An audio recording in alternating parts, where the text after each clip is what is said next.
Halo anak-anak Miss, hari ini kita akan belajar tema 1 subtema 4 pembelajaran 2 pada hari Kamis 9 Agustus 2021. Nah, hari ini kita belajar perkembangbiakan tumbuhan dengan biji. Sebagian besar tumbuhan berkembang biak dengan biji. Tumbuhan dewasa akan berbunga dan menghasilkan buah. Di dalam buah terdapat biji. Biji berkembang menjadi tanaman baru. Tanaman baru tumbuh menjadi dewasa dan berbuah. Perputaran tahapan perkembangan tersebut membentuk sebuah siklus atau daur hidup. Perhatikan gambar bagian-bagian biji ini. Perhatikan gambarnya. Di sana ada yang namanya embrio, ada kotiledon, dan ada selaput biji. Apa itu embrio? Embrio adalah calon tumbuhan baru. Inilah yang disebut calon tumbuhan baru. Inilah yang menjadi tumbuhan baru ya, yang akan bertumbuh, yang akan berkembang. Ada juga yang disebut kotiledon. Apa itu kotiledon? Kotiledon adalah sumber makanan untuk calon tumbuhan baru. Inilah dia ya. Inilah yang menjadi makanan untuk tumbuhan baru. Ada juga selaput biji, melindungi biji ya. Inilah selaput biji untuk melindungi calon tumbuhan baru atau melindungi embrio. Oke. Amati gambar berikut. Gambar menunjukkan daur hidup tanaman semangka. Lengkapi bagan daur berikut dengan gambar yang sesuai. Perhatikan gambar. Di sana ada gambar biji. Contoh buah semangka. Buah semangka itu mempunyai biji ya, biji buah. Inilah contoh biji semangka. Biji buah semangka ini akan berkecambah jika anak-anak Miss menanamnya ya. Akan berkecambah. Kecambah artinya mempunyai 2 atau 3 lembar daun ya. 3 atau 2 lembar daun seperti ini.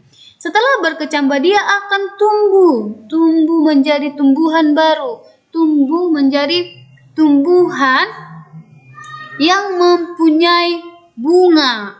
Setelah dia mempunyai bunga ini akan berbuah. Inilah buah semangka. Di dalam buah semangka ini ada yang disebut biji.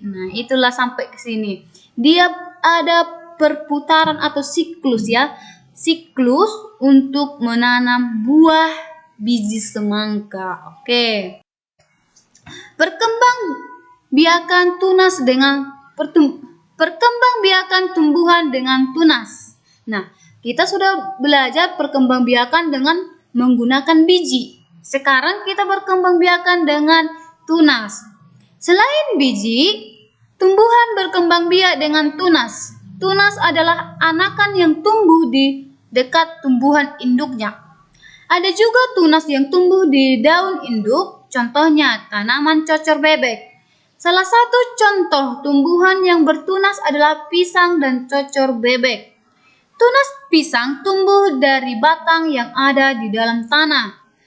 Tunas pisang tumbuh menjadi tumbuhan baru di sekitar induknya. Tumbuhan cocor bebek berkembang biak dengan tunas daun. Tunas cocor bebek tumbuh di tepi daun. Gambar tersebut adalah gambar pohon bambu, cocor bebek, dan pohon pisang. Tunas ini adalah anakan atau tumbuhan kecil yang tumbuh di dekat tumbuhan induknya ya. Itulah yang disebut tunas. Inilah contohnya ini. Tumbuhan kecil yang tumbuh di dekat induknya. Inilah disebut tunas. Tumbuhan yang berkembang biak dengan tunas adalah daun cocor bebek, pohon pisang, dan pohon bambu. Pohon bambu juga berkembang biak dengan tunas. Anakan pohon bambu akan tumbuh di dekat tumbuhan induknya.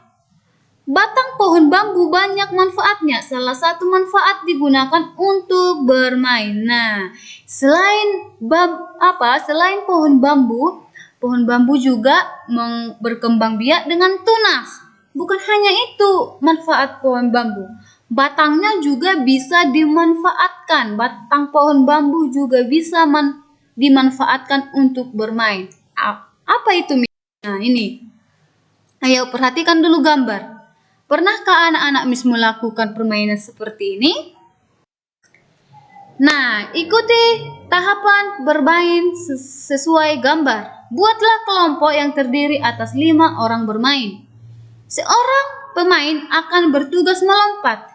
4 pemain lainnya bertugas memegang batang bambu. Buatlah setiap pasangan pemain bambu berhadap-hadapan dan menggerakkan bambu bersamaan. Nah, seperti inilah cara bermainnya. Gerakan bambu dengan buka dan tutup secara bergantian dengan hentakan masing-masing 2 kali. Ini? Oke. Jika anak-anak Miss belum pernah, suatu saat kita akan melakukan permainan seperti ini. Oke. Pentingnya bekerja sama. Bermain lompat bambu memerlukan kerjasama yang baik antara sesama memegang bambu maupun pemainnya. Jika tidak ada kerjasama, akan membahayakan pemain dan pemegang bambu. Kerjasama itu bukan hanya dalam permainan, tetapi dalam belajar juga perlu kerjasama dan perlu berkonsentrasi. Nah, jika ada kerjasama yang baik, ada konsentrasi yang baik, maka anak-anak Miss juga bisa memahami materi yang akan Miss jelaskan. Nah, dalam permainan ini juga diperlukan kerjasama yang baik supaya tidak membahayakan pemain, tidak terjepit tidak terjepit tangan, tidak terjepit kaki saat lompat bambu. Nah, jadi perlu adanya kerjasama yang baik dan konsentrasi yang baik. Tadi Miss katakan bukan hanya untuk permainan kerjasama sama konsentrasi, tetapi belajar juga harus perlu kerjasama, mengerjakan tugas di dalam rumah juga perlu kerjasama dan perlu konsentrasi. Oke. Nah, tugas anak-anak Miss adalah buku PH bagian B halaman 156, pilihan berganda dan isiannya dikerjakan, ya. Nanti dari situ Miss buat ulangan harian kedua. Jadi benar-benar dikerjakan, ya, benar-benar dikerjakan di rumah. Kan sudah kita pelajari konsentrasi yang baik. Nah, anak-anak Miss juga harus berkonsentrasi dalam mengerjakan tugasnya. Lah, siap dikerjakan, bisa difotokan ke WA Miss. Oke, sekian pembelajaran kita hari ini. Miss ucapkan terima kasih.